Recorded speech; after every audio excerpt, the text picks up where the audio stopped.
Welcome, everybody, to another episode of the Unreasonable Art of Living podcast. I'm your host, Gerhard, joined with Justin today and with a very special guest, Emily, one of our founding members, 11 Number. But as always, enjoy the music. Everybody, let's groove. Damn.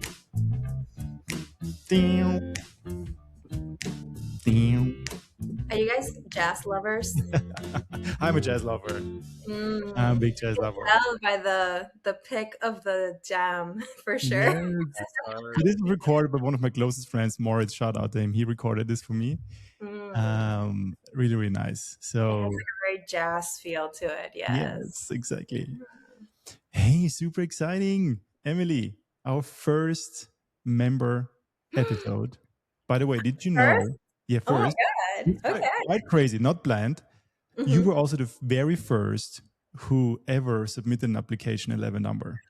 No way. Really? You did it within minutes of the announcement. I'm really no. And then you disappeared for like a month and came back. That is so me. I have to be honest. Like, my friends are always like, you're in a perpetual side quest. Like, every time we think you know where you're going, it's like, whoop, no. But I do bring them back gifts and experiences, and in this case, joining 11 Dunbar. So I think it works out for me. Yeah. I'm just very curious. So like, I'm always trying out new things, you know? What's been one most recent curiosity besides 11 Dunbar that you have tried? You want to share? It was actually the Stanford workshop for the creation of like the AI agents. 3 years ago, I had started following this gentleman called Dasa, who he headed, it has actually moved to Stanford now, the MIT Computational Law Forum. And I had joined, and this is like in the recency of like GPT furor and like all of this stuff happening, and I had never even heard that law could be computational. Like, that was an incredible find. And I joined their workshop at MIT and learned about this forum and like what they were trying to do, and I have followed him ever since, and gotten to know a lot of like different folks from that space. And I saw that he was doing his own experiment as part of Stanford's Codex, which is also now doing computational law. And I just signed up for it. Similar to 11 Dunbar, I was like, love what you're doing. I'm interested. I want to find out. And then, I don't know, a week later, I was in California making agents. That kind of describes a lot of how my life goes usually. Yes. What a great lesson there for just saying yes to stuff, right? Just saying yes. Which then empowered me because I felt so cool making those AI agents. And I was like, I quite literally came back from that and I said, I am a god now. Like, nothing can stop me. I am unleashed. Like, before, the only limitation I had was that I couldn't code. But now all of the ideas that I have, I can just create them. And I feel comfortable creating them. Maybe they won't be all blockbusters, but I can play with it, right? So I signed up for a hackathon right away. Then, the hackathon happened, and that was like great. It didn't just happen. What happened? So there's this like startup called Hey Counsel that helps in-house teams for legal folks. It's like a platform that does like a lot of triage and a lot of things like that. And they were hosting a hackathon for techie lawyers to build skills for Claude. And I joined, and I didn't know what to expect because not everybody might be aware of this, but like lawyers have this reputation as like being risk averse and not necessarily anti-tech, but they're not your early adopters. They're not like jumping, they're not like at the forefront of things usually. But now with AI in the last 4 years, I have seen the growth of this subsection in the legal world of techie lawyers. And I feel like they're coming out of the woodwork because it wasn't kosher. Like, lawyers like to essentially like, you're either with them in their parameters or you're not. Like, so as soon as you start saying things like, I want to build legal tech, they're like, you're not serious about law. you're not Ooh. one of us, which I think does a great disservice to the profession and has limited innovation a Hmm. lot. So to go into a hackathon and see 363 people that were curious enough, that wanted to build something, that were from very, like a huge range. Like you had like law firm, like very traditional law firm attorneys, like you had in-house people, you had legal tech adjacent folks in there, all commingling to create things. That is like, to me, it was such a shock and honestly beautiful because it Yeah. shows like the impact of the technology in the profession. And I think, you know, for a long time, no offense if either of your engineers have kind of derided lawyers, right? It's like, oh, they're just like a blocker to my company's ideas, like, or they're trying to like tell me things and put limitations on me.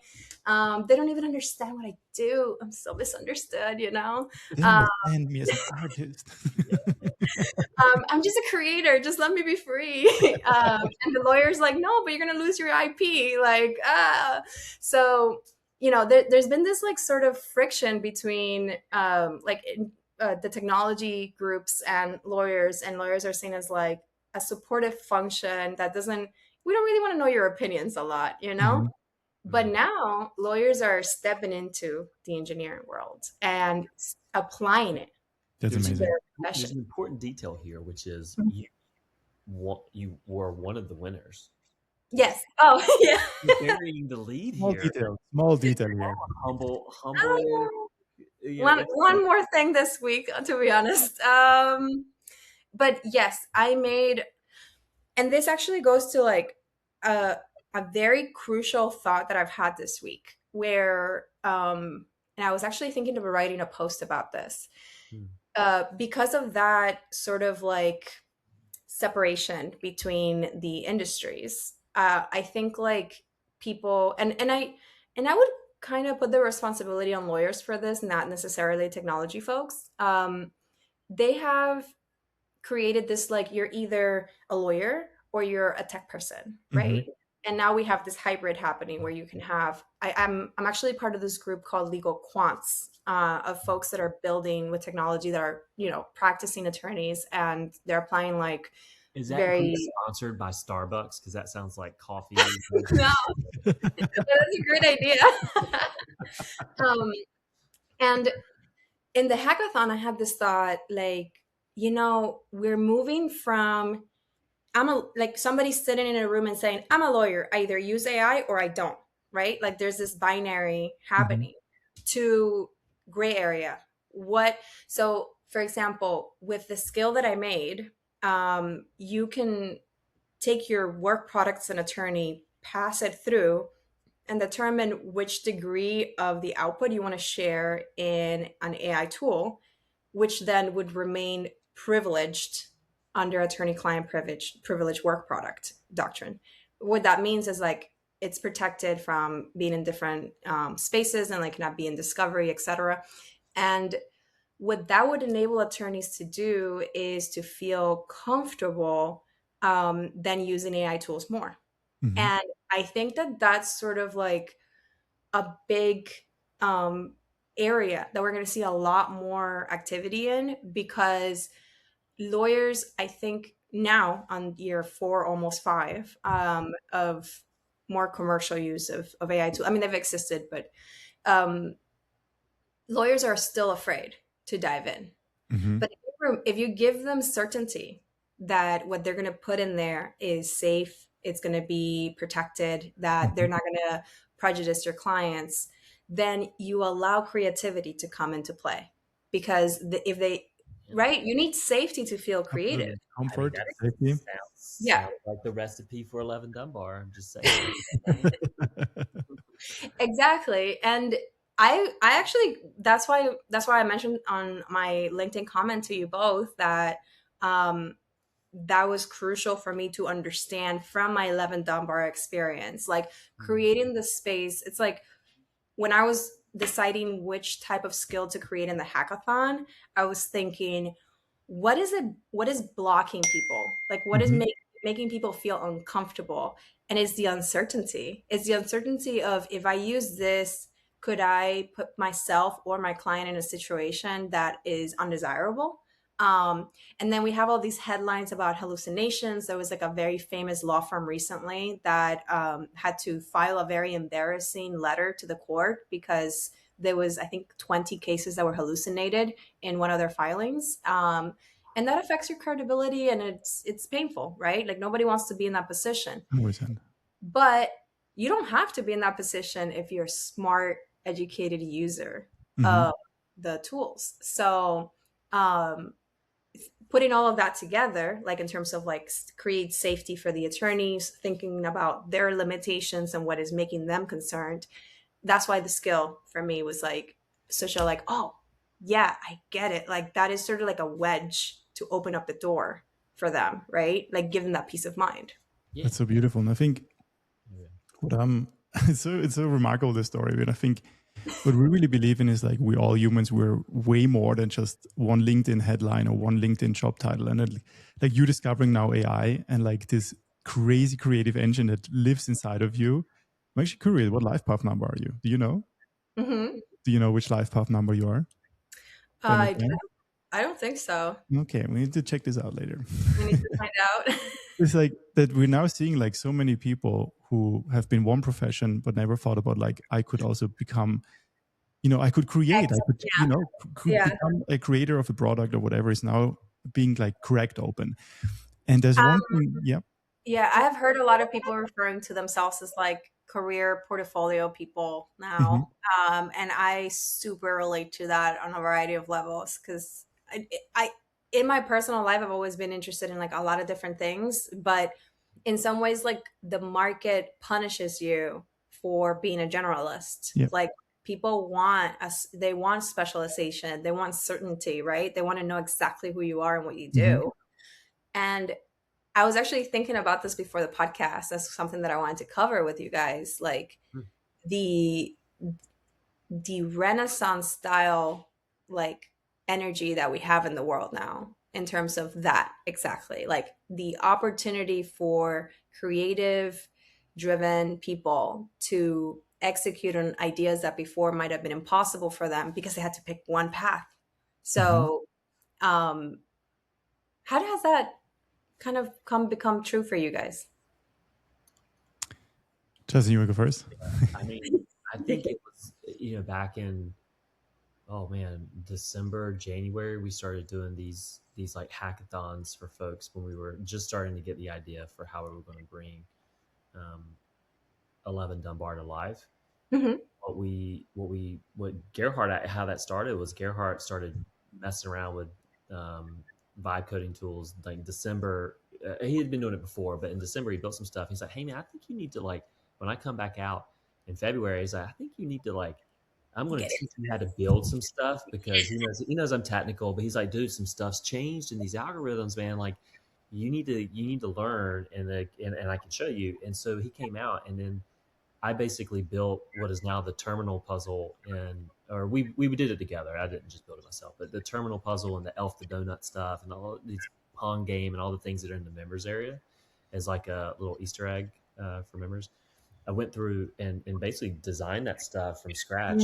So the reason we started doing hackathons was because if you can teach me, which I was so resistant, I was like, I'm kind of getting out of tech, man. Oh, not out of tech, but like, I like doing this. I like helping people and making people laugh and that sort of stuff. But I didn't want to necessarily do another tech company again after 22 years of it. And the hackathons was like, that came out after he taught me how to do it. And I saw how easy it was. Like, dude, why don't we just go and help, stoke people's imagination and help them laugh and get comfortable with one another, and then see how easy it is to bring these ideas to life.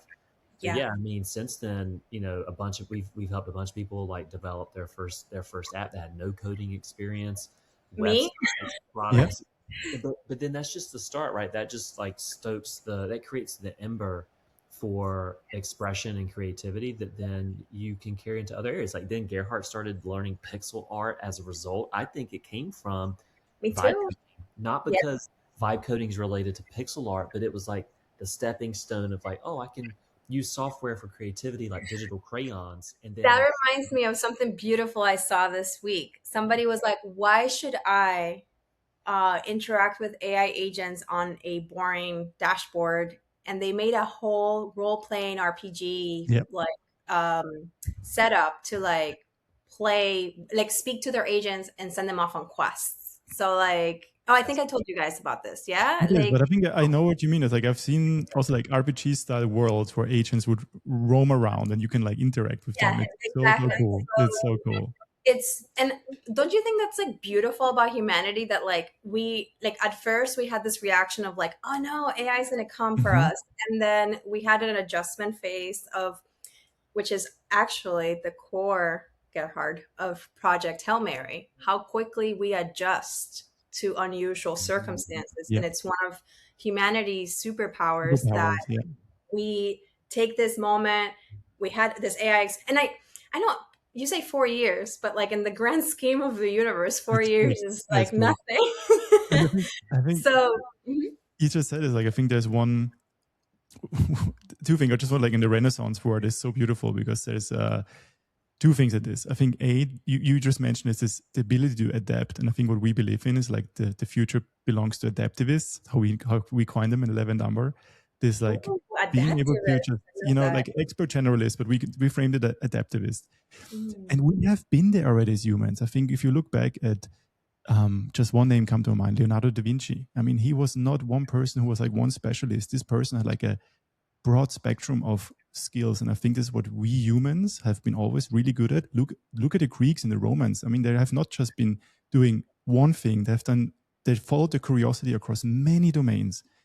And That's actually one of like my pet peeves with modern like culture of like we want to put people in like one box. yeah, And I think that's actually been very, very detrimental to humanity as a whole hmm, because we have limited ourselves from enabling these, and I'm gonna take your coin term because I love it, adaptivists from maybe be like maybe we've missed out on 50 Leonardo da Vinci's, yeah, like, exactly. because they were told like you can only be a computer science person or you can only be a doctor or you can only be, I don't know, a dancer. And it's like, well, maybe I like to dance and I also like to code. Exactly. What's wrong with It's not a dualistic Gerhard, thinking. Gerhard wrote our 11 Dunbar Manifesto, which is hidden on the website. It's behind the members area. You can go and find it. But it's a beautifully written document that talks about kind of the human evolution that got us to this place with AI and all this stuff. They got us to this place that? of creating the term adaptivist or applying it here. And what's great about it is, what we've seen it so far with who we've attracted because of that, like yourself included, are all adaptivists. There's these expert generalists Yeah, that are so 100%. multifaceted. It's It's impressive. like And the T, right? It's Almost like like it, yeah. folks that have both, right? That they have the depth and they have the range. Hmm. And you know, I do want to be fair. Like there might be folks that are not about that. And maybe and that's okay. Like we need a range of personalities and interests in order to fertilize like Yes. everything that we need to like create, right? So And I um think what's yeah. missing in the T shape is like many people misunderstand. It's like they think, okay, this is a T shape for the rest of your life. But I think there's another dimension. It's just like it's a moving target. Like you over your lifetime, you Like develop other, yes. verticals, and that's humanity. That's Yeah. humanity. I do think we have been a bit reductionist to ourselves, and part of the shock of the AI wave has been coming to terms with perhaps that we have been limiting ourselves and Mhm. that we could have been more this whole time. I think, like, as a collective consciousness thing, that's like a big shock to people because, like, I think why we're limiting ourselves is actually because we're spending more time consuming, Yeah. scrolling, swiping, all this oh, stuff, yes. and not creating. The more that you create, the more you just naturally start to become even more curious about all these other areas. And so Mhm. that's the limiting factor. In the last 20 years, we consume more than we create. I think it's one of. 100%. And I think it does I, like this I reactivating this muscle of creating. Mhm. an anecdotal evidence of that, like I don't know if they can peer review me later, but We is will. that I remember I went to Iceland a couple of years ago, and I remember I would put my phone away because like the Iceland trip is always very like outdoorsy, very like sensory, like you're like it's a nature experience really. Um and I remember I would be like from I don't know, whenever I woke up away from my phone pretty much until I like got into the hotel room and like was ready to go to bed. And I would feel like incredible. Like I was like energizer bunny from that. The moment I would start scrolling on my Hmm. phone as I laid down in bed.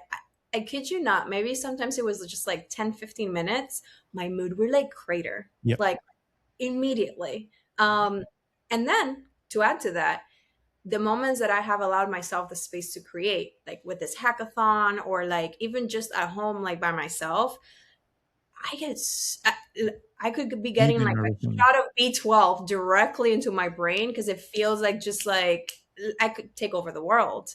And Yep. I think, yeah, like we have really shortchanged ourselves as a species for removing that ability to create and being seen as like, let's just go for it. Let's see what happens. I don't know. No? 100%. Send it, Emily. Just send it. Send it. We want to peer review it now, please. Oh my God. It's a very strict peer review, by the way. And well, I don't mean to interview you guys, but Please do. It's a Ooh, conversation. Yeah. yes. It's a uh, dialogue. has has the process of creating 11 Dunbar like terraformed you in some way? I can go first this time. I mean, yes, for sure. I think it's the first time I'm speaking like I know Justin as well, but I'm speaking for myself. Like first time I do not work on a product where the centerpiece is, for example, a software, or I worked also on a card game where it's like a physical thing. It's the first time where you actually the centerpiece is human connection. It's Mm-hmm. so different. Of course, there's human connection around you build technology to support that. Yeah. But I think it has still it transformed us in a way because, or for me at least, is very different because it's about more how can I wake up today and serve the people we have in the community? What is this community asking me of today? It's a very different approach than like this top-down mind approach. I have a vision. I need to create a product. It looks like this. It's more like I need to Does it feel feel. more Need to feel. Yeah. What's more like what does this this community need right now, and how can we help nourishing it? It's very different, and it's still like it's a very beautiful process. Yeah. I it's I imagine it's being like a gardener. Yes. Like you can't force the plant to grow, but you have to make sure all the building blocks are there and 100%. nothing bad happens to it. So yeah. what was it? Nail We it. were on a conversation yesterday with someone who framed it really well, Suzanne, Hmm. and she, the way that she described it was basically like what did she say? It's like a bus, right? Ah, You, yeah. you So create the bus and the bones and the chassis and the structure, put the wheels and the steering wheel on it, and you create all the seats, and that is equivalent to like the mission, vision, values of like here's what we stand for as humans and Hmm. as people, and then you go and say you broadcast that with this adaptivist manifesto and the application process, which was really thorough and detailed, and it still is 29 questions, and it filters for a certain type of individual. And then once you're in, especially the founding members, it wasn't we told them you sit here, you're in the back, you're in the front, you're sitting beside so and so, whatever. I think folks just kind of figured it out, and that's the co-stewardship model. And then once everyone's in and they've kind of self-organized into kind of being comfortable and being expressive, then the bus starts to just drive itself, right? We don't have to say, here's where we're going, or we have to go to this spot. It's just you create the conditions for that container, and then the people that are in it, they fill it and they start to drive it and motivate it, propel it. And that's been really great. And for to answer your question, the original question of this, like the way it's transformed me is that I realized in 22 years of company building, the last 10 were CEO and co-founder of two like AI companies. The thing that I loved the most and that was uniquely my superpower at those companies was the mission, vision, values, and the culture. Like I always had smart. I was maybe even the dumbest person at my own company, which was great because I had just smart, amazing people. My Hmm. co-founder, the technical staff, everyone was so smart, and my job, I always felt like, was just making sure they felt like they were taken care of, they were heard, they were respected, they were collaborating, and they understood the general direction of where we were heading. But I wouldn't say I don't know. They were people that knew the product and the market and all that stuff better. I could wing it and figure it out. But when that was obvious to me was when started building 11 Dunbar. I realized that I didn't, like Garrett said, I didn't have to build software. I didn't have to worry about anything else other than Yeah. doing the thing that I already wanted to do, which was talk to people, make them laugh, make them connect, get them to collaborate, and then together we would create some magic.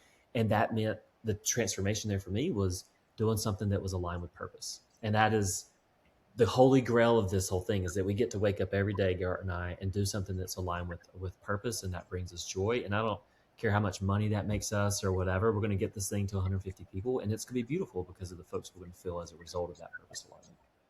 So I want to share like some tidbits from the 2 one-on-one conversations I've had with members in person, because especially the one that I had with Flo, it was as I was speaking with her and reflecting on my experience and with the group, I realized something at the stage that I'm at in my career. Like, I often, my conversations with new people starts with like, what do you do? You know, like, and immediately, you know, what we were covering earlier of like putting people in boxes and like putting them in certain paths and making decisions about who they are happens instantaneously. And that, I think, forecloses intimacy and connection to a large degree. Now, I very purposefully didn't share what I did or much about myself when I joined the first month, because I wanted to get a feeling of like, who are the folks in the room and like, what do they do? And I was very happy to see that nobody else was talking about what they did. And I told Flo like how refreshing it is to just connect with people as people and not as like a professional self or like the persona that you have like externally of like, here's my resume, here's who I am, be impressed, whatever, or not maybe. But like, it was the first times I think since maybe college or high school that I met adults and I was like, let's just get into a room and make music together, or let's just play a game. And it made me then, as I reflected on that conversation with her, it made me wonder like, why, like how we have gotten to this point as people where as an adult I don't feel comfortable asking somebody like, hey, would you like to be my friend, just because I like your vibe, like that's it. Because we used to be like that when we were like, you know, under 20. Right? It's like, Maybe pre-COVID, maybe even pre-COVID. yeah, it's like just, oh yeah, why not? And intimacy and vulnerability have become somewhat taboo in modern times, right? Especially in the dreaded networking events. Like, you can't talk about anything real, right? Like, so for me, it has really made me rethink the way that I approach my relationships. Like, I think that's like a very fundamental Terraform experience that I've had from 11 Dunbar, where I think I'm not going to ask anybody what they do anymore. Like, I'll be like, what brings you joy? Amazing. What do you do for fun? Like, tell me about all the things that other people don't want to ask you about. Like, that's what I want to know about you. You Yeah. know? I love So it. Oh, that's a that's, beautiful one for sure. yeah, and I think like, By the way, what's your alter ego? We do have everyone create an alter oh, ego and a backstory for that alter Oh ego. yeah. Purpose What to is get it? away. This is intentional that you didn't observe any of the work stuff, at least yeah. in the general chat. What And is your you know, now that you mention it, it did make me feel a little bit mysterious and like less like I should like have a bio. Like, it made me feel more like, oh, I'm just a dreamer. Like, in this, Yeah, there we go. yeah, I would like to say, and I always joke with friends and family about this. Like, I'm like a perpetually like sad girl on the inside. Like, I'm very like, I like to like romanticize things, and like I love like the softness of like, I'm the kind of person that if I see a beautiful tree in the wind, like in the lights hitting it just right, I have to like record that and send it to somebody and be like, this is amazing. But I don't feel like I get to be that person a lot in the quote unquote real world. Like, I don't get to be the person that stops Like I notice a lot when like people's like energy changes and like when they're sad and like Mhm. um it's just so taboo as an adult to be like, hey, are you really okay? Yeah, You're absolutely. And, not. Emily, are you familiar with this concept of the age of the Aquarius and like the feminine energy Mhm, thing? Yeah, I think what you're experiencing there, I think a lot of people, at least folks that are sensitive and starting to wake up or remember these things, mhm, are all kind of feeling a similar vibe, whether it's because of creation versus consuming or what, not being in nature, not being connected to God, not being connected to themselves, not being connected to one another, but they're feeling this thing which has got us all in our heads way more than we need to, and we've removed ourselves from being in our body and our heart. So when you feel that thing about that tree and you want to share it, I can't think of a better expression of love and joy to appreciate beauty, appreciate Mhm. nature, and then want to share it with someone and want to spread that joy and give it to someone. That is perfect illustration of getting out of your head and getting into your 100%. body, right? And And just that like, the Aquarius thing, like that energy yeah. is coming. That's why you see a lot of these types of communities, or just a lot of people talking about this stuff. It's because mhm. they craving this thing that is so core to our DNA as humans that we don't Mhm. have anymore. We're starved for it. Yeah.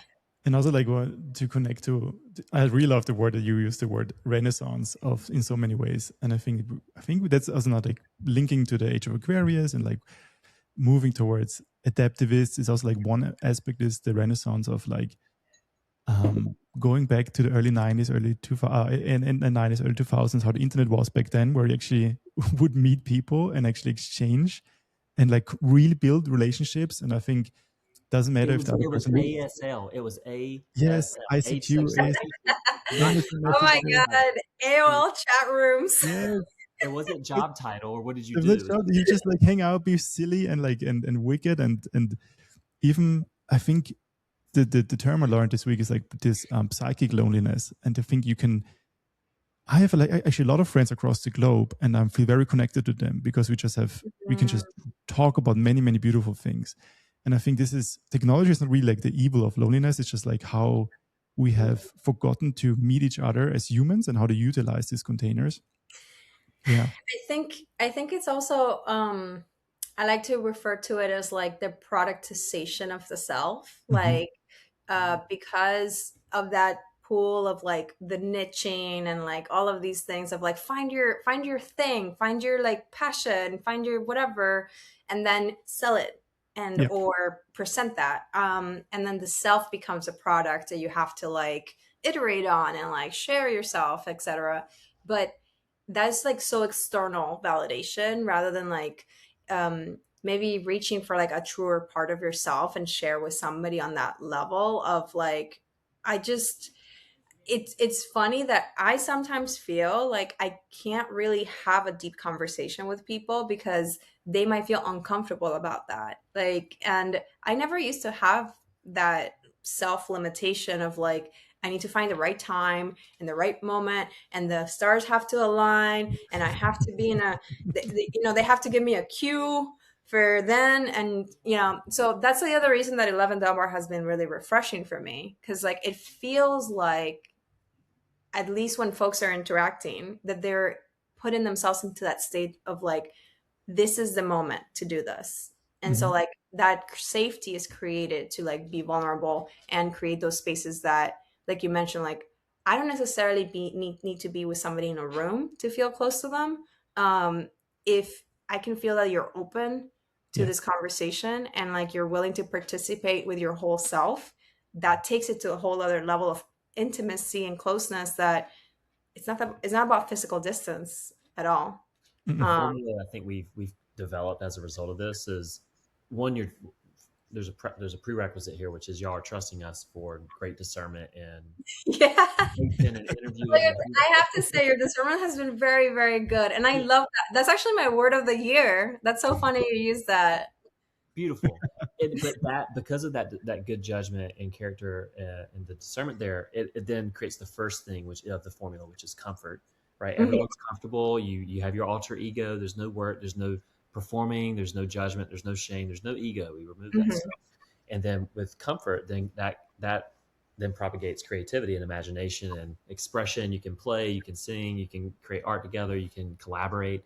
And then once you do that enough, then you develop confidence. And that's where the beautiful stuff, you start to spread your wings. You're like, wow, I want to go like do this stuff elsewhere. I want to go like share these things with other people. And so that Today we're formula, I think, having is this talk. important. I have to put my hair up. You guys are. I'm like getting warm. It's like, Yo, yes, these are all the right things. I love all of this. firing up. Yes. Go, yeah. Go. Yeah, I think it's important So, though. Like that recipe is it's not new. I mean, we just adopt it here, and mhm. I How like to see that. I'm curious in like your testing of like how to create closeness and intimacy, because I've seen some groups that I've been members of that they haven't quite managed to hit this at this like level. And now I have another. You can decline to answer this one. How do you see the next maybe like 6 months as you have like more folks coming in? Like how do you intend to like further like go deeper? Uh, no matter what, the process for interviewing, silliness, weirdness, the puzzles, the Easter eggs, the scavenger hunts in the application process, finding the manifesto, which not everyone does, that will never change. We're going to interview every single person. Remember, this only it caps at 150 people. So we're the goal for the 6 months, probably by the end of the year, is to get it to that full number. But we're in no urgency, there's no urgency there. It's more important to get it right and stabilize each group. So we're doing it in stages of 20 people per time now that the founding members are locked. And I think that's important. But the thing that's going to make it go deeper is in real life stuff. Right now, we're globally distributed. So we have a lot of digital experiences. We have our members area, which is a cool human only internet. We've got the WhatsApp stuff. Y'all have your pods and things. And there is some in real life things happening because of the density in New York and Miami. But when you expand Have you found that to be like a catalyzer for people's like interactions? Like have they like come back to you and said like, oh, I met the people in person and it was fabulous and like it really added to the experience? yeah, when it happens, I mean, the fact that we can create magic digitally, as you're saying, is that is a really difficult problem. It's a lot hard. It's a lot harder to solve that digitally than it is in person, because in person Yeah. you get the body cues and the language and all the senses are stimulated and stuff. But yeah, I would assume that we go a lot deeper. One, because more people means more perspectives and more opportunities for unique pods that have gifts that they'll bring and say, hey, we as a 3-person pod, these new people, now we want to share this thing. We want to develop this ritual, habit, or routine for the thing. Remember, it's a co-stewardship model. So we're all constantly saying, can we do this together? And Gerhard and I'll say, yeah, like, let's do it. Well, there's no limitation, right? So that'll cause it to go deeper. Mhm. But yeah, the in real life stuff is going to be important because, whether it's we're going to a location, come with us, it's Bhutan, it's Sedona, it's Costa Rica, it's New York, whatever. Or we start throwing like actual organized retreats where digital detox, creative outlet, bring some instruments, bring some canvases, and bring in some facilitators for things like, I don't know, ecstatic dance or art. I will say, You know? like the digital experience, I think really helped with like accelerate the experience in person. So like although it's hard, like I think it was kind of foundational for Yeah. getting there. Oh, we're just getting started. Gerhard's cooking up some stuff for a virtual experience that's not quite a video game, but not quite a always on Discord type of thing, somewhere in the middle that's going to be really sick. Okay. Oh, Avatar so based, virtual world based, that's just going to allow us to, whenever you want to So we log in. really long term, really, I hope, WhatsApp is not going to be the centerpiece anymore, but there's actually a place you go and hang out with other members. And I think, I think More creative than WhatsApp is. more creative than WhatsApp. okay. And Yeah. I think we haven't yet. I think it was also on our menu. Like we have not brought in like external, I wouldn't say experts, like interesting people that have, or practitioners that help you to facilitate also digital experiences to deepen the bond. There are many, many people, cool people out there, and we know as well.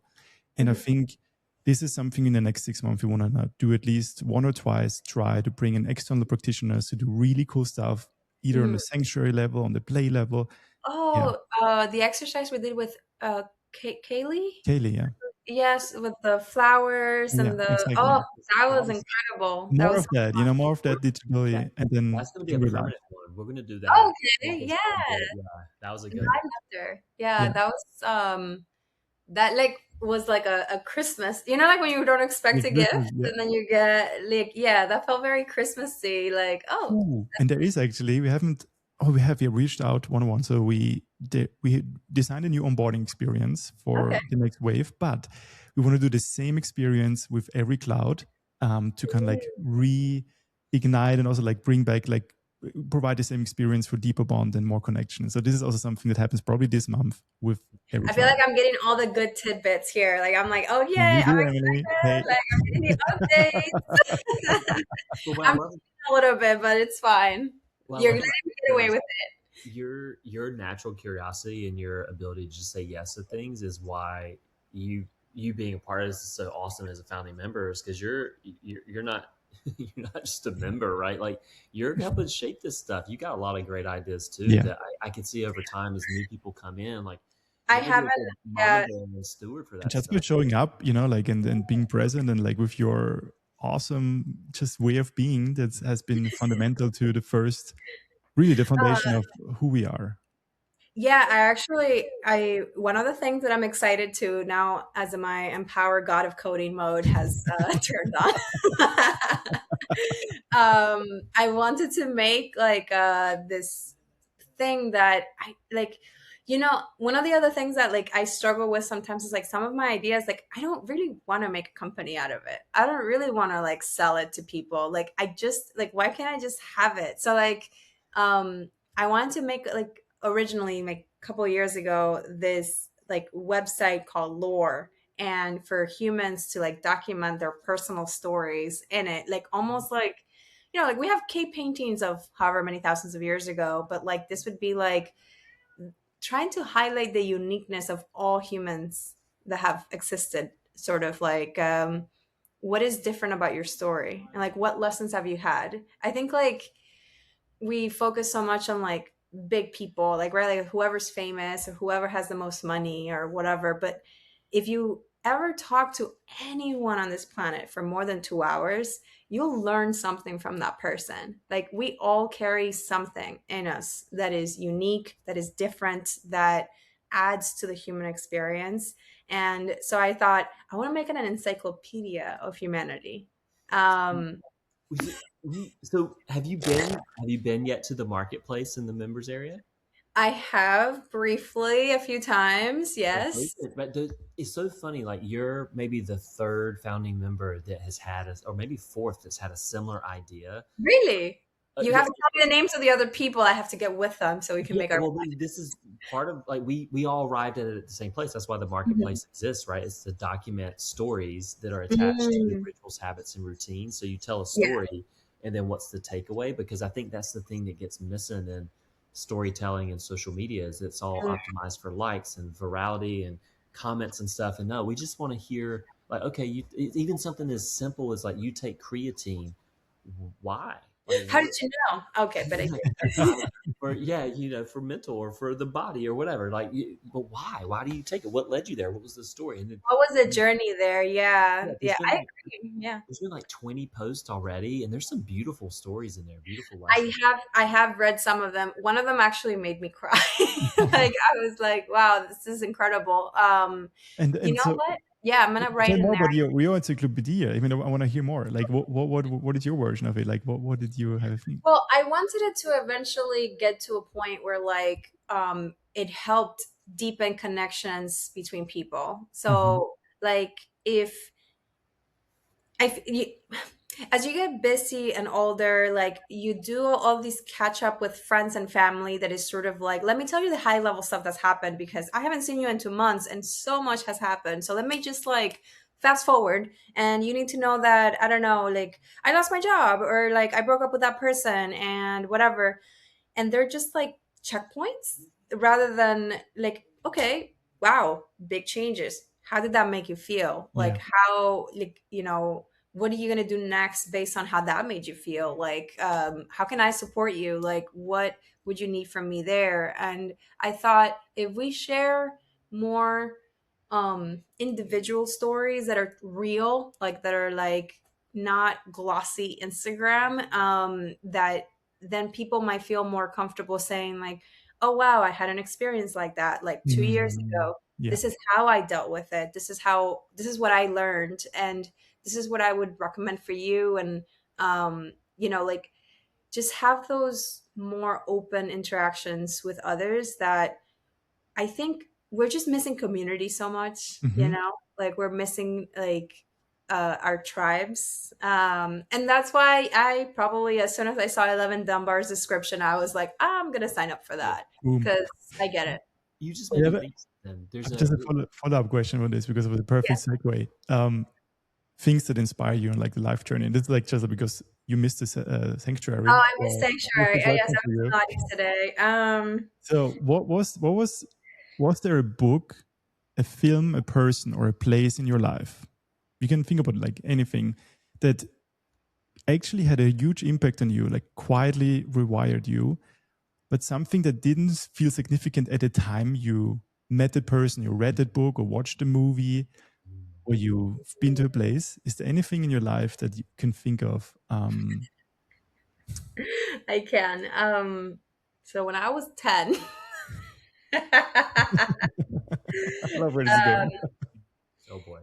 there is this, okay, and you know what? I don't even remember the name of the movie anymore, but there's this movie about a boy that is a robot and they make him to give it to a set of parents who lost their child. Oh, yes. Yeah, and he gets abandoned by the parents, by the human about biological parents, and he goes on this journey throughout the movie to try to find the parents. And um the at the end, like he lives thousands of years, he meets aliens, and essentially like the aliens are like kind to him at the end of the movie and let him know like there's no parents coming, like, right. And i I cried for like 30 minutes at the end of that movie, at the tender age of 10. And I've always thought about how humans can become gods and have all this technology and all this like amazing things, but we can be incredibly cruel as a consequence of that because we do not think about our creations in some similar ways and how we don't think about how we hurt each other. And it always made me think that no matter how advanced we get, we should not forget that we were just apes with tools, and then we grew and we came to be. Um, and there's nothing wrong with simplicity. There's nothing wrong with wanting your parents and wanting to have like love and affection and even and but the beauty of that a human made something that then craved loved in the same way that a human would. Um, and just like the layers of like like that curiosity and that love in a robot that we made, and going through all of that journey and like those sacrifices and that pain, and still choosing to love the parents that abandoned him at the Mm. end, even though he never saw them again. Like, I mean, who even thinks of that? Like, even just like the experience of the movie itself is just like, wow. And I feel things very deeply, and I feel Yeah. like moved by a lot of stuff. So over time, like I started, like the world started telling me, like, feel less, respond less. Mm. Mhm. Like, don't tell me about how you cried at 10 years old about this movie. Like, we only want to know that at some point you really liked Elon Musk because you thought he was going to break like so many limitations. And now maybe you hate him now, but that's a whole other story. But I'm like, I kept thinking back to that movie as I got older, and thinking like, I would rather be the robot and maintain that sense of wonder and Mm. curiosity and hope, I'm getting chills, goosebumps. than be the humans that neglected him and abandoned him once he didn't fit the function that they wanted him for. Um, and that just like, and maybe that's why like now this AI face for me feels like almost natural. Like I feel Mhm. like we were always gonna get here, and we're going to need some very kind, empathetic, and thoughtful people to, if we ever achieve, consciousness in something other than ourselves, um, to recognize what comes with that, the richness of an inner life that comes with that. Um, I am also like a major in philosophy in college, so like let me just tell you, I did think about this a lot over time. But yeah, that movie like really has affected. Actually, you know what? I'm actually gonna make my friends rewatch it. Like I haven't seen it in a long time. Just open. I think it's called AI, Artificial Intelligence, by Steven Spielberg. There you Season go. one. Like, that sounds. I Let think me. it is. It's like David is adopted as a test case by a family. Yes. Yes, so it's this one. I need to watch. I think I watched it once. I need Was that the one with Justin the have to kid watch it. from Sixth Sense? Was that the Sixth Sense kid, or is I that someone think else? so. Oh yes, it is him. Haley Osment or whatever? It might. I don't know. I don't remember if it was actually a good movie, but like I think the thought behind it like was just like I think stunning. it was a stunning movie. A very Yeah, very sad. Also like very emotional. it was. Um, But and that's the beauty of stories, and this is why like I can't let go of reading, because we are so good at predicting where we're going, and so good at seeing how the conflicts that we will have over those things and those developments, that like for a long time I was like, oh, humanity, why are we going the way we're going? Why can't we get it right? Why can't we figure it out? But AI has made me more pro-human, more yeah, loving of humans than I have ever been in my entire life. 100%. Like, it is like for us to have the ingenuity and the capability and the like just follow through to like make the things that we do, and everything we love about AI is us. Like I keep telling people this because I'm like, the knowledge that you're receiving is our knowledge. Like we made it, we put it in Wow. there. Like Yeah. it's you're just receiving back what we put in. Like if you love AI, you love humanity. Like if you love the technology, it's us. It's like a Wizard of Oz, like, oh, let me pull behind the curtain and like Yeah. It's ta-da. so It's this true. It's guy. so true. Like actually, you're just tapping into hundreds of years of human ingenuity, innovation, thoughts, not so good thoughts, and like you just interacting with it and creating. Exactly. And you're asking it maybe like in a different set of facts, like a Mhm. different scenario, but um at the core of it, like there's nothing there, not even the math that is doing it, not even the computer that is putting it through, like everything that you're is enabling you to have that experience, we made. Yeah. And I will leave you, I'll add to that, the Artemis launch recently. Like putting all of those pieces together, like I just I keep telling people like human ingenuity right now, like in love with it. Like I'm blown away by us, honestly.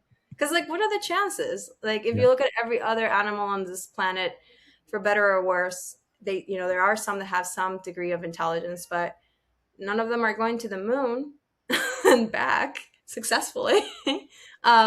So I don't know. Which There's is that. also crazy, like to think about like we're building something that shoots us into an environment which is highly deadly to space, highly deadly. Like it's impossible. Like it's crazy that we even like dare to go out there, and we still do it. And I think it's just like so cool.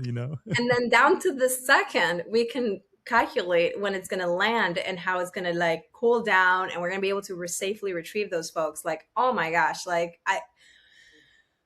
I get chills from that. Like Which it's I mean, incredible. which animal do you think would be most likely to make it to the moon first? Okay. So, um I last year a friend recommended a book about octopus. I knew you were going to say that. Yes. Oh, really? Have you read it? No, but it's the right answer, I think. But go. Oh. So there is this book about a scientist that studies communication and language with other species, and they I'm not going to ruin the plot because it's an incredible book, What's the but name of it?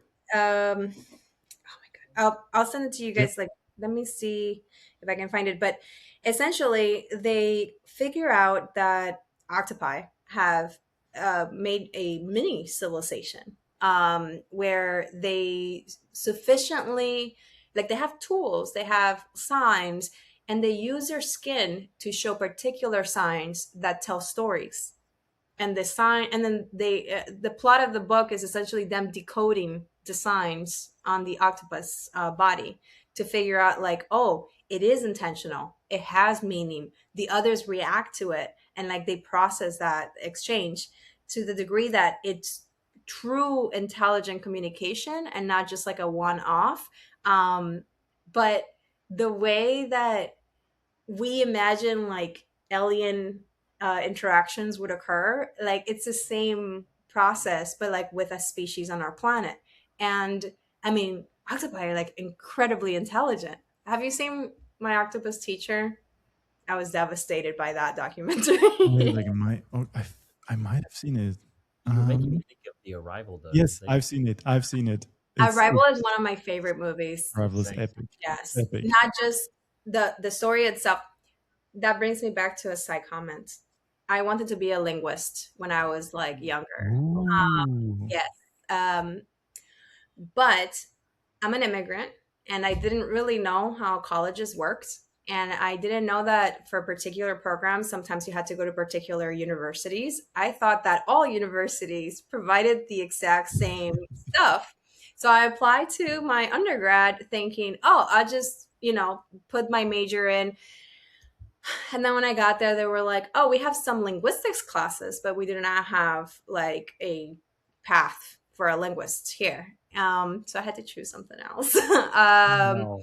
But I did take all of the linguistics classes that they provided. And to this day, I'm like, oh, that would have been a really beautiful career to do, which is why I love this book. Because like I love thinking about different ways of communication that we don't see as communication, like when crows figure out how to use like little tools to get like their food, and they even use like sticks and stones to like solve puzzles, and you're like, oh, only humans solve puzzles, and it's like, no, absolutely not. Like there's so many other species that can do that. So going back to your question, sorry, like I do think like right now, from my knowledge base, like I would bet on octopuses being able to like get to the moon. Yeah. Sorry, that was like a really long journey. But oh my god, what was the book? Octopolis? No, I don't want to say octopus book about communication. Yeah. It changed my life. Actually, I should have maybe picked up by as like a book that affected me. I have made everybody I know read it. And every time they're like, how can a book about octopus be like that? I want to read it now. It sounds too cool. Maybe we need to recommend it for the book club as well next time. I should, yes. And I think it would actually be a very 11 Dunbar book. For sure. Yeah. I would love to hear what folks have to say about how would we treat a species that we find in our own planet that has the capability to overtake us if they develop communication. Yeah. Wow.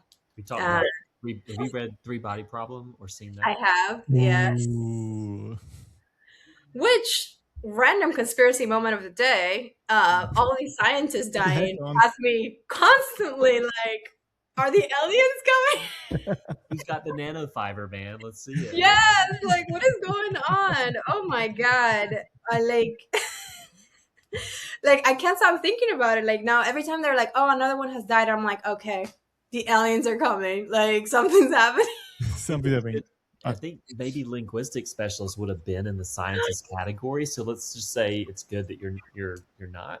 You're safe. I want to be the person that they come by and they're like, Dr. Cabrera, we have not been able to figure out how like to communicate with this entities. Like, oh, that because you know what? One of my favorite movies growing up was The Mummy as well. Yes. Oh. Epic movie. The scene where the guy, he has all the different religions on his chain. That cracks me up every time. It's so good. I watch it every once in a while for essentially being like, that could have been me. I could have been an Egyptologist and like just like figuring out like names and signs and like whatever. But were you also an Indiana Jones fan? Are you also an Indiana Jones fan?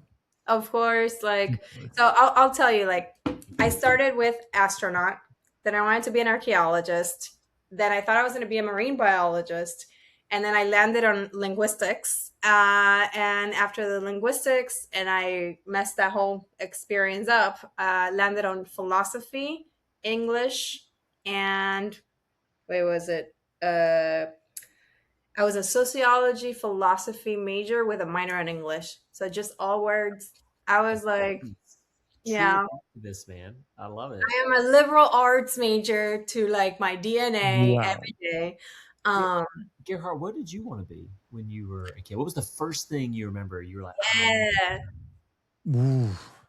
Oh wow. I think there were a few things actually. There was a lawyer. I wanted to be a lawyer to some degree. Stop I it. wanted to do something with games. I wanted to review games. I Mm, at some point I wanted to be a doctor because my mom is a doctor and I was a paramedic at the army. mhm. And it was until 18, and then I was like, I don't know what I want to be, and then I just followed the universe, and then here I am. How How about about you, you, Jesse? Justin? I know exactly what it was. Kindergarten, they go around a room in this town of 800 people, and they ask every single person what they wanted to be. And you had doctors and lawyers and firemen and all that stuff. My answer, Ninja Turtle. Ah, Oh yeah, man. I wanted to be a Ninja Turtle. okay, ninja. Ninja Turtle, not just any ninja, a Ninja Turtle. Ninja Turtle. Which Specific. which one was your favorite Ninja Turtle? Oh man, I mean, Raphael. That's before a moody phase. He was too moody. Michelangelo. He didn't. I didn't like his weapons. So it was I was a Leonardo for sure. Leonardo for sure. By the way, Yeah, Yeah. now with your handpan backpack, you actually look like a Ninja Turtle because it has like a. it does. It has like, Kimberly, you have to take a picture, Justin, because like it's like this round thing you put in the bag, and you look like a Ninja Turtle. It's so cool. Dude, so I ended up becoming one. Oh, You become a Ninja Turtle. purple. Wait, did you ever end up doing martial arts? So I Yes, it did. trained. I taught and trained Muay Thai for like 10 years. Oh, So okay. They Did you had ever go to Thailand to do the training there? I did. I took a couple classes. I didn't do like the 30-day retreat, but I did in Yeah. Chiang Mai. Chiang Mai has an awesome Muay Thai studio. So when I was there for Mhm. a few weeks, took a bunch of classes, and it was great. Um, okay. What was the guy? Do you guys remember like there was this like Van Damme? No, the guy who Jean did the kicking. Claude Jean Claude Van Damme. Yes. yeah. Okay. So when I was little, I was obsessed with him and Bruce Lee. So I thought I was gonna get like whatever degree black belt there was out there in the world, and just become an Indiana Jones space fighting astronaut. It was just like, um, Oh, and so I did when I was, I want to say 14 or 15, a kickathon in my karate class. And I beat all of the guys in that damn. competition. Please, So, please tell me you played Tomb Raider, right? Laura Croft. yeah. Of You course. sound like the Tomb Raider person. You Yes. know that Lara Croft is very much who I would like to be. As like, if I look back on my life and it's like I get close, like 10% of that, like that would be my I ideal get it. scenario. Like if I'm on my deathbed and I'm like, you know what? I stole an idol, I punched a guy in the face, and I got away with it. Like amazing. I don't know in what situation that would happen nowadays for me, but like I'm open to it. I'm Yeah. open. Kimberly, you reminded me of, because I was a huge, or still am, but I'm a huge James Bond fan. Like my dad had Okay. all the small, Mhm. like cassettes, like not the VHS, like the small ones. I don't know what the name is. And there's this one James Bond movie. I've no the older ones where they're in space, and Yeah. they had like, that was like in the space station, like a fight, and they were floating. It was awesome. Yeah. So I wanted to become a secret agent, and I remember still I was like 9 or 10 in Austria. They have a very lame secret service, super lame. And it just reminded me. I actually looked up MI6 in London and how And to you're like, apply. I have to commit. Like I have to commit, so a side quest that I experienced after the linguistics disappointment and astronaut and archaeologist was that when I was doing sociology, my focus was on criminology and I had like a whole phase where like I love reading about serial killers and how they were like very different from the like average population. So I thought I was going to end up in the FBI profiling deviant behavior. And I actually wrote like a few papers on that during my college years. Yeah. So Wow. yeah, I love psychology. So like that's yeah, it actually surprisingly enough goes really well with philosophy and law because like you have to understand how people think a lot of the time to be able to like put it in a contract, for example. So, but I can I would have not guessed James Bond for you. That's very surprising. Have you ever worn a tux? Yes. You have? What a Yes. great what a great question. I would have sworn the answer was no to that. Right? Well, Yes. Like, so yes, I have. But also, like, you need to know the context in Vienna. There's like this, oh, traditional ball. We have ball seasons, like a lot of balls. Like, wow. I and would pay money to see that. Like, do you have a picture of that? I Yes, do. I will look it up. I think I have one. Oh, okay. there's Did you slick back your hair and everything? Oh man, I think I had shorter hair back then. Okay. I will look it up. I will See, look it up, Justin, guys. you weren't expecting this, but like now you have new information. Dude, so on his WhatsApp, when he calls me, he has this picture that's from like, I don't know, 10, 15 years ago, and it's short haired Gerhardt. And you're like, I'm like, who yes, is I'll that? answer this call. Absolutely. Absolutely. He's And calling now me. you know there is out there a picture of that Gerhard with a tux. Oof. Whew. It's like, I will look it up for you I guys. think the I hairstyle, might have to check out my. Huh? the hairstyle is kind of like Brad Pitt from Meet Joe Black. It's kind of what he's rocking in that photo. It's I love that movie so much. It's such a beautiful movie. I don't know. Gerhard, you might have been lethal back in the day then. Like, that sounds really dangerous for everybody Yeah. involved. The thing Like, is, like, and I might need to, like, I might have to log into my Facebook account, which I haven't done in years. Back in the days, you create the albums, with all yeah, the yeah, stuff. yeah. So, guys, I will look up some stuff. I also haven't logged into my Facebook in years, and I had somebody like message me the other day for something, and I was like, "Oh my Who's the God, I have user? to go delete all these photos because I Yeah, look insane. Like this is from when I was like 15, and like they're just out there on the web." And I was yeah. I like, put them all on private. I put everything on private, and Facebook was like, it's so crazy how back in the days, what because people you would uploaded is like. whatever. Yeah, like I will not say what's in there because I don't want people to go and look, but like. Not a good time. So wow, like you in a tux. Okay, are you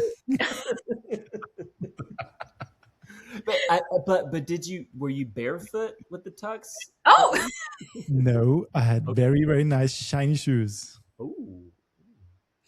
I can't quite tell because the video is a little fussy right now, but it kind of looks like you're blushing. Me? Yeah. No, I'm not Are blushing. you? I don't No, blush. you're not. Okay. That doesn't Okay. affect Never me. mind. Oh, okay. I was about to say, like, is the tux a hidden secret? Like, should I have not asked? But Okay, look, I will make I sure. Huh?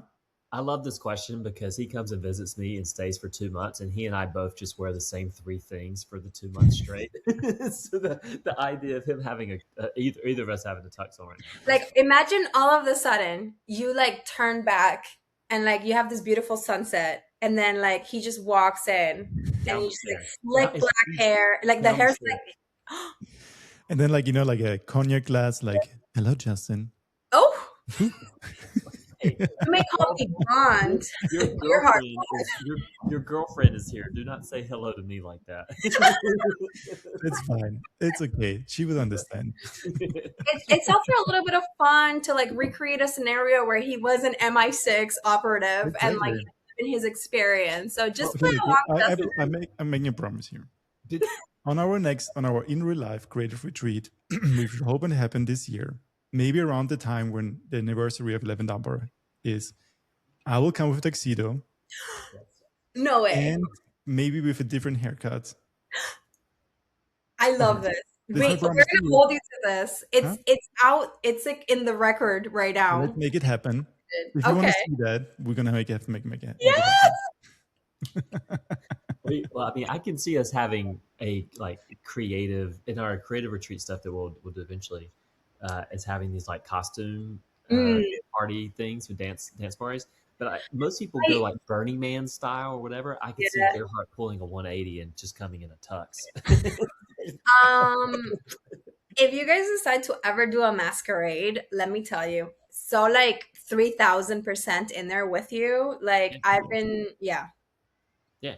I think that's just fun. I mean, that is again, this is about creating a persona, right? That's why those work really well. You create a Exactly. persona. Wow, that would be great. Then, and like instead of your name, would you say like the dreamer? The Like, oh. dream, exactly.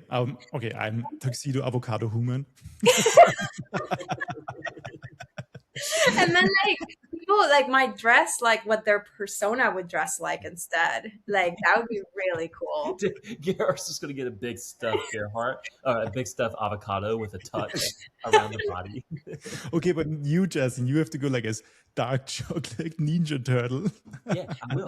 Oh, I will. Carry my handpan around, playing music By for the you. way, I was just thinking about like a new form of Muay Thai is handpan Muay Thai. So you you carry your handpan on a peg. do you still do muay? Well, not here. I haven't found a place here in Asheville, but yeah. I have all the pads. I've got my mitts and gloves and all that stuff. I would Okay. love to learn some one day a session. Just Yeah. Yes, you should show some moves. I have tried Krav Maga before, which Ooh. is interesting. I love to move, like even like for anything I've usually so I've done karate, I tried Brazilian Jiu-Jitsu, and I did Krav Maga, and this is not technically martial arts, but it's also very like physical. I did try parkour, which I injured myself a lot in, so I that was not for me. I'm too clumsy. I cannot jump over things apparently. But I tried it, and that's checked. Awesome. I would love to see that too. I mean, There's a video of me awkwardly going over a staircase. If you ever want to see it. Yes. Yeah, and they're Yes. pretending to roll, but I'm actually just kind of like squatting away. Yes, please. We want to see this. Have you tried anything besides Muay Thai? I have tried. I took karate as a kid, but I didn't last very long. I wasn't really into it. I was more into regular sports. But yeah, the dojo Huarang Kwan in San Francisco is subsequently shut down since COVID. But Mhm. Oh, there they taught Brazilian Jiu Jitsu, Taekwondo, and Muay Thai. So our version of Muay Thai is probably it was a mixture of American kickboxing, actual Muay Thai, and then some Taekwondo kicks as well, like tornado kicks and turn back side kicks and stuff, which you would never see in a traditional Muay Thai fight. So yeah, we it's kind of a hodgepodge mix of things. interesting. I have never tried Taekwondo actually. Like that's one of the ones I haven't done. Maybe What I this loved about it was the routine. It's so good for kids because you bow when you come on the mat, you bow when you leave the mat. There's like different pumsa, like different sayings and like kind of expressions or rituals, like yeah, chants that you have to use, it's and very then grounding. it's very grounding. It's like church. It's the same concept as going to church, except it's physically moving the body and not prayer to a religion. Mm. So yeah, I think it's great. So with one, I would say with one more closing question. Okay. Um, Wow, the time went by really fast. Yeah, it's amazing. And we So got a tax out of it. So I think this is really a win-win. exactly. So Emily, so you can also like Justin. Like I have one question. So what would the 80-year-old version of yourself want the current you to stop worrying about? So, I want to care even less about what people think.